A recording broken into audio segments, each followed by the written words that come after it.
to the source, Chief Meteorologist Jay Cardosi. What do you say, Jay? Hi, Rick. Thanks very much. First off, I just want to say this system is nothing like last month's. Last month was a doozy of a storm. A lot of cold air, lots of snow, even ice. This one's not going to be anywhere close to that.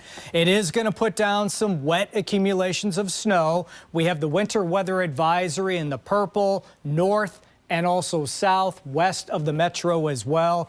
Now from the metro and points off to the south and east, this pink shading, that's the winter storm warning. This is where the heaviest of the snow is going to be accumulating. But I gotta say, for the metro, I think the winter storm warning, that language is a little harsh. We're going to be on the lower side of warning criteria, that's for sure.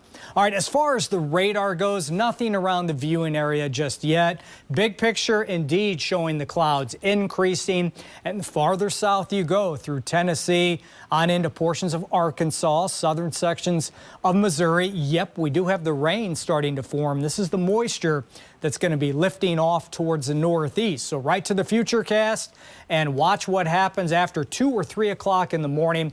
Pockets of light rain, perhaps some wet snow trying to form, especially on the Kentucky side of the Ohio River. And as that precipitation increases, it'll drag colder air from up in the atmosphere down through the column and effectively change any rain over to wet snow. And this is going to happen between 5 and 6 a.m. for the metro, a little bit earlier the farther south you go. Heading through tomorrow morning, we're going to hold on to pockets of moderate wet snow. Southern Indiana, the metro, down close to E-Town, Bardstown, and points off to the east. And then as we push on into the early to mid-afternoon hours, a lot of the energy will be racing off to the northeast.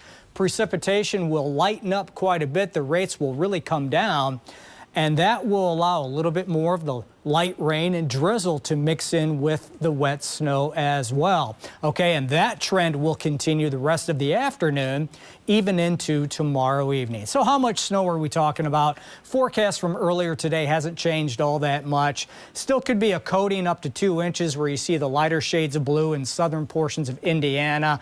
And again, a very, very sharp cutoff to the snow as you work southward towards southern portions of Kentucky, most notably Litchfield, Hodgenville, Lebanon, and near Campbellsville. I think those rates, those snowfall amounts are going to be tapering off in a hurry once you get outside the heavier band. Now, from, let's call it Rough River Lake, E-Town, Springfield, points northward to near the Ohio River, portions of Harrison County, Floyd County, southern Clark County, that's where I have 2 to 5 inches painted. Now, for the metro, with the latest data that has come in, I think the metro is going to be closer to 2 inches of snow, with the greater chances for the 4 and 5 inch amounts a little bit farther south of the metro.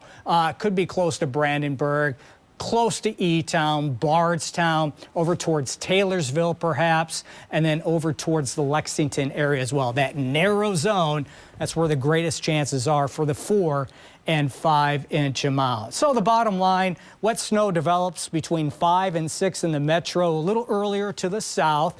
That wet snow, though, will taper off tomorrow early to mid-afternoon. And then after that, just patchy light snow, some light rain and drizzle on into the evening hours. Travel from 4 o'clock early tomorrow morning to, let's call it 1, 2 o'clock in the afternoon. Watch for those slick spots. This is as that wet snow will be coming down at a fairly decent clip, so there could be some snow and slush on the roadways. But the deeper we get into the afternoon towards the evening commute, yes, there could be a slick spot or two, but overall, I think we'll see improvements on those roadways as the rates of the precipitation come down, and temperatures will likely be at or even a little bit above freezing, giving us mainly just wet roadways. All right, Rick, I hope that kind of cleared things up with this latest system. Let's send it back to you.